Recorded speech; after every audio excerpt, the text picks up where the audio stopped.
There are, of course, a great many reasons as to why somebody might ultimately fail to lose weight. I'm sure you can imagine doing what I do. I see a whole breadth of sticking points and obstacles on a day-to-day basis. Some of them unique, some of them not so much. I mean, there most certainly are common themes, patterns, and trends amongst my clients, also amongst my wider audience here, so my YouTube audience, of course, my Instagram audience. One compliment I will pay you guys as a collective here, and of course there are exceptions to this, it might just so happen that you right now are the exception to this, but on the whole, I think my audience is very, very well versed on nutrition when it comes to health and weight loss promotion. Very much so. Certainly compared to the average sort of dieter, if you will, that's sort of, you know, jumping around, hopping around the old weight loss roundabout from diet to diet, exercise program to exercise program.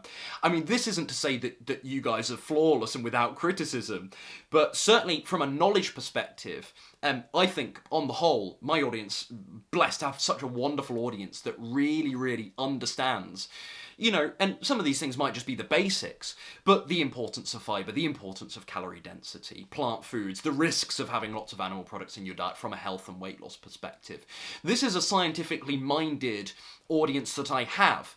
And I think, you know, that's really nothing to do with what I do here. This is not a compliment to myself. This is really, I think, just a byproduct of the fact that you don't necessarily end up looking at plant-based eating without testing a lot of things yourself, maybe also diving into the science, admittedly, as a layperson a little bit yourself. You don't end up here on my channel for no reason. You are naturally a little bit scientific-minded. You probably have a long, extensive, like many members of my audience do, extensive history of trying lots of things for weight loss, and that's also, of course, a learning experience, as well as looking at the medical literature, listening to experts, etc., etc.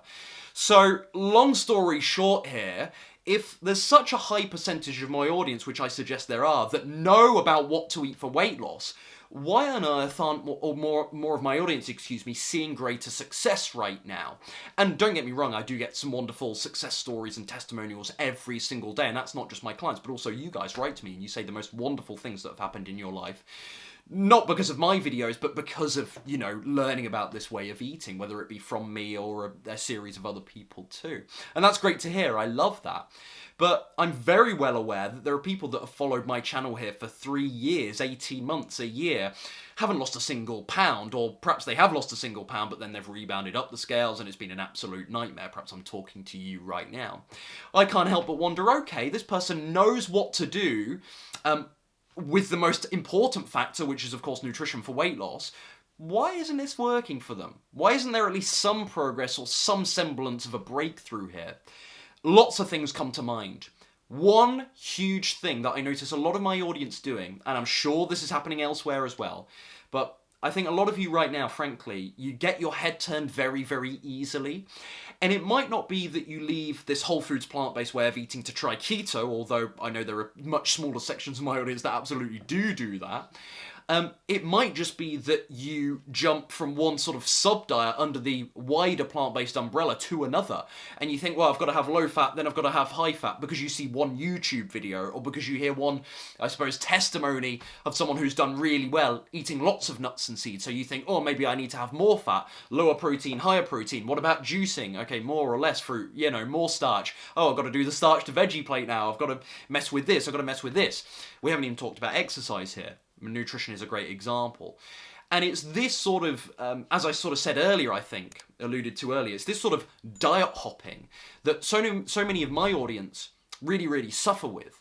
And I think largely this comes at a time when we're not having good results. When we are having good results, it's naturally much easier, isn't it, to trust in that process, to have confidence that you have the right thing for you for weight loss, and to really just buy into what you're doing there and know that it will come off in time. You will make mistakes, there'll be times where it's maybe slow, but generally speaking, you can sort of buy in and troubleshoot as necessary, and you can have that patience that is required, no matter which diet you try. That said, you know, when the results aren't coming, it's a whole different question, is it? isn't it? Excuse me. When you see the same number on the scale day in, day out, excuse me, week in, week out, of course you naturally don't have as much faith in what you're doing. Of course you start to question. Of course you start to play devil's advocate, and there will be times where that's very wise. Okay, but I'm making the assumption here, or what I'm talking about here, is people that do actually have a good formula, they just can't stick to it because they're constantly subject, victim even, to the allure of another diet or another approach, another philosophy, if you will. Generally getting their head turned, thinking that the grass is always greener, and this tends, in my experience, to come from comparison making. They're hearing another YouTuber, influencer, friend talking about a different method, and that's enough to sway them from their path. I suppose there's lots of ways I could go with this conversation, because again, if you're not losing weight right now, I agree, you should have some urgency and some sort of desire, naturally, to change something, and that will come to you, and lots of you won't need to be prompted to do that.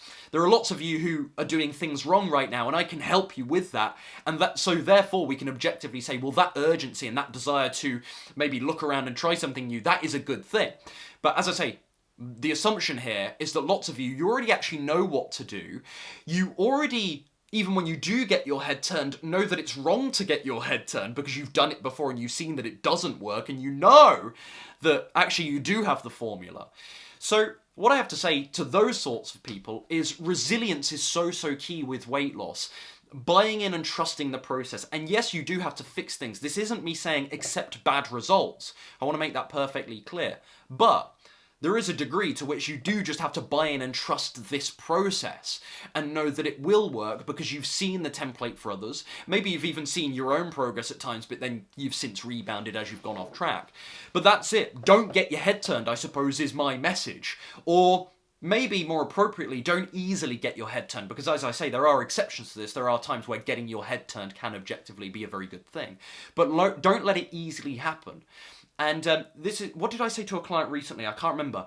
I can't remember the exact wording, but I said, look, it's good, because we're having a conversation about this, and they said, Ryan, I'm a bit doubtful still. I can see the great results with this. I'm so thankful for what we've done here, but there's still part of me, because of, years and years of dieting and that sort of conditioning that comes with it, I just still have a bit of doubt that this is the thing that's going to ultimately take me on. I'm going to be able to do this for the rest of my life. And I said, listen, look, it's only natural you have some doubt. You're still fairly new to this. Yes, you've had some good results here, but you're only a couple of months into this, really, your transformation. And so it's only natural you have some doubt here. It's only natural that you sort of look around and are attracted to other methods because you hear good things about them.